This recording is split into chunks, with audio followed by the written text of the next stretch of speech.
fellas. Great to be here as always. Bulls look fantastic. Look, first the summer. Thank goodness you survived it.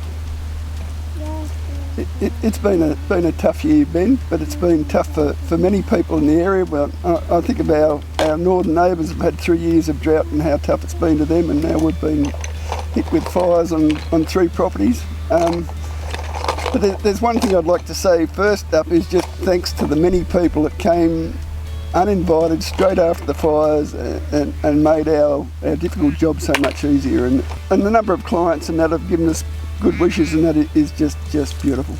Thanks very much. And fellas, like always, you proved time and time again your commercial worth in some really highly rated competitions, and again with the Beef Spectacular trial.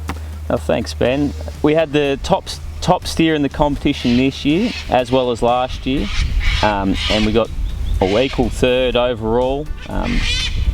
3 teams came third this year, which is good to see. It's a commercially viable competition. It's 2 full pens of steers and pens of 5, all fed the same ration as all the other steers in the feedlot under real world conditions.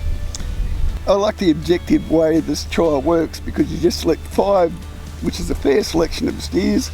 You put them in against everyone else's, and there's 90 teams, 450 steers, and 2 years running we've got the top steer in the trial, and I think it just sort of gives you people a bit of confidence that there's the quality in our program with the marbling and quality of the beef there that's in demand for people. As I've said, time and time again with your program, you're doing it in these commercial trials, but you're also doing so much work from a genetic point of view and selection, and it's proof that your program's working, isn't it?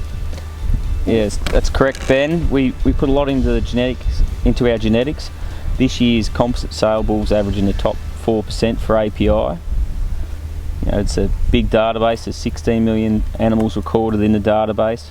It's a fully self-replacing index, focused on maternal traits. It's quality and quantity. It's not just on output. It also measures input, which works well with our maternal focus in our program. We're really all out.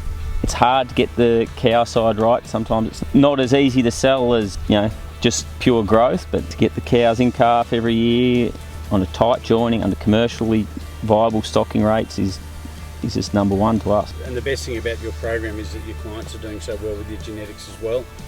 Yeah, and I've had feedback from clients, and they just say that our cattle have very low inputs, and that's exactly what we're after. We want something that's fertile, gets in calf and just keeps reproducing every year, and moderate mature weight and good early growth with carcass, and that's what these figures are targeting. Genomics is just the taking DNA and seeing which genes the animals inherited.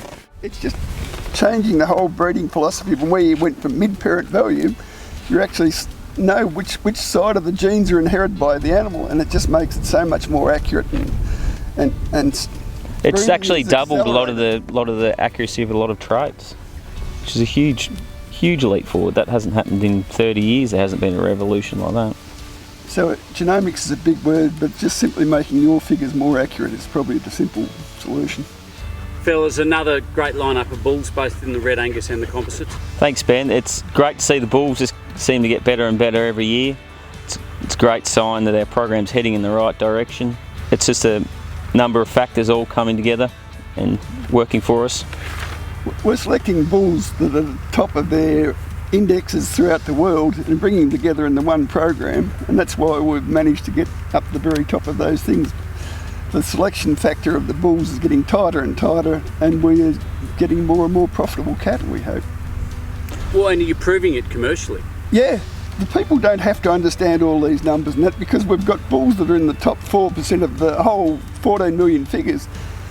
That they're really safe to select on whatever criteria they want. So, and the quality of the bulls is there, and visually I don't think we've ever had more attractive, easy doing, lovely bulls. But you can worry about the figures or not, but we certainly believe it's important for them to have the best, because soon value-based marketing is going to be through the thing, and we know our cattle are going to be there just because of our attention to detail and carcass and growth. You can have all the numbers in the world, but the cattle still have to be functional, structurally sound, and have top phenotype. Well, Andrew, Tom and Henrietta, I wish you best for the sale, and the bulls are an absolute credit to you. Thank you very much, Ben. Thanks, Ben.